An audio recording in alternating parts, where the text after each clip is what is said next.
क्या यूपी के 4 टुकड़े होने वाले हैं? क्या खंड खंड में बंट जाएगा उत्तर प्रदेश?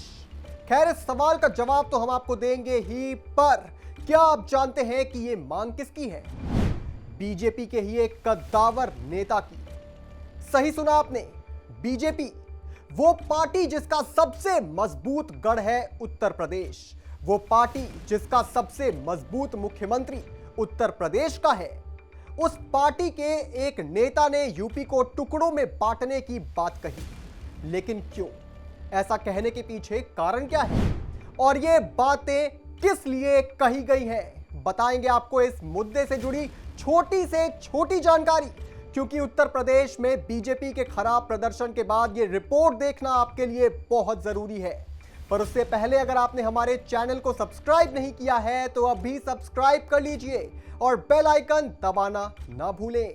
नमस्कार, मैं हूं आपके साथ स्नेहश्रेयस। आप देख रहे हैं आई ऑन भारत। पिछले साल अक्टूबर के महीने में पूर्व केंद्रीय मंत्री संजीव बलियान ने उत्तर प्रदेश को 4 भागों में बांटने की बात कहकर नया सियासी तूफान खड़ा कर दिया था। मगर जिस समय यह बयान आया था उसके कई सियासी मायने थे। कहा जा रहा था कि बलियान जमीनी मुद्दों से ध्यान भटकाने के लिए इस तरह की बयानबाजी कर रहे हैं क्योंकि 6 महीने बाद ही 2024 के लोकसभा चुनाव होने थे। भाई, जाहिर सी बात है कि अगर सरकार इस मुद्दे पर गंभीर है तो सिर्फ बयानबाजी क्यों? यदि वह इस मुद्दे पर गंभीर है तो उसे तत्काल संसद का विशेष सत्र बुलाकर प्रस्ताव को पास कर देना चाहिए।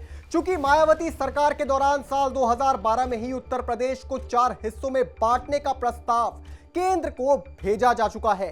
अब इसे यूपी से पास कराने की कोई आवश्यकता नहीं है। मगर ऐसा नहीं है कि यह कोई पहली बार है जब बालियान ने ऐसी बयानबाजी की हो। 2018 में तो बालियान ने लोकसभा से ऐसा बयान दे दिया था जिससे यूपी की राजनीति पूरी तरीके से हिल गई थी। उन्होंने कहा था कि लगातार आंदोलनों के बावजूद इलाहाबाद हाईकोर्ट बेंच की मांग पूरी नहीं हो पाई है।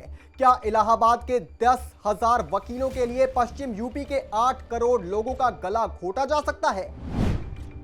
और इसके बाद एक और विवादित बयान आया। बालियान ने कहा, वेस्ट यूपी से इलाहाबाद की दूरी 750 किलोमीटर है। मेरे लोकसभा क्षेत्र मुजफ्फरनगर से पंजाब, हरियाणा और राजस्थान के हाईकोर्ट नजदीक हैं। मेरे जिले से लाहौर उच्च न्यायालय की दूरी महज 500 किलोमीटर है। इलाहाबाद से नजदीक तो लाहौर हाईकोर्ट ही है।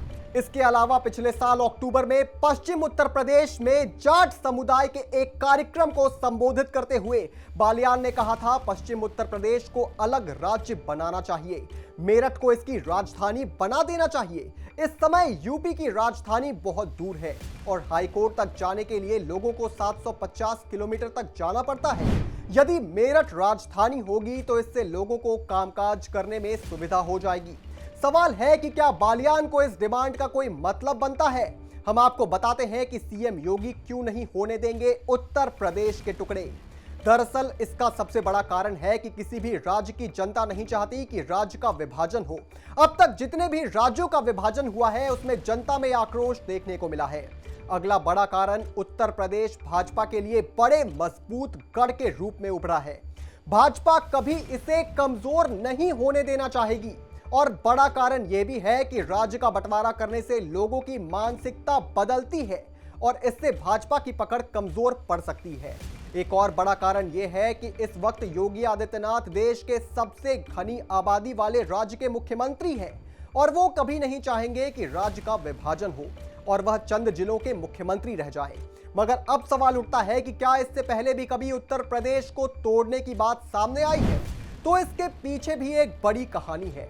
1947 में आजादी मिलने के बाद राज्यों के बंटवारे पर काम शुरू हुआ और इसके लिए 1953 में राज्य पुनर्गठन आयोग का गठन किया गया और 7 जुलाई 1953 को जवाहरलाल नेहरू ने लोकसभा में कहा था कि मैं व्यक्तिगत रूप से इस बात से सहमति रखता हूं कि उत्तर प्रदेश का बंटवारा किया जाना चाहिए। इसे 4 राज्यों में बांटा जा सकता है। हालांकि मुझे संदेह है कि कुछ साथी मेरे विचार को शायद ही पसंद करेंगे। हो सकता है कि मुझसे उलट राय रखने वाले साथी इसके लिए दूसरे राज्यों के हिस्सों को शामिल करने की बात कहें। इतना ही नहीं, 1955 में आई किताब थॉट्स ऑफ लिंग्विस्टिक स्टेट्स में डॉक्टर बी.आर. अंबेडकर ने भाषाई आधार पर राज्यों के बंटवारे पर बात रखी थी। इसमें उन्होंने उत्तर प्रदेश को 3 हिस्सों में बांटने की बात कही थी।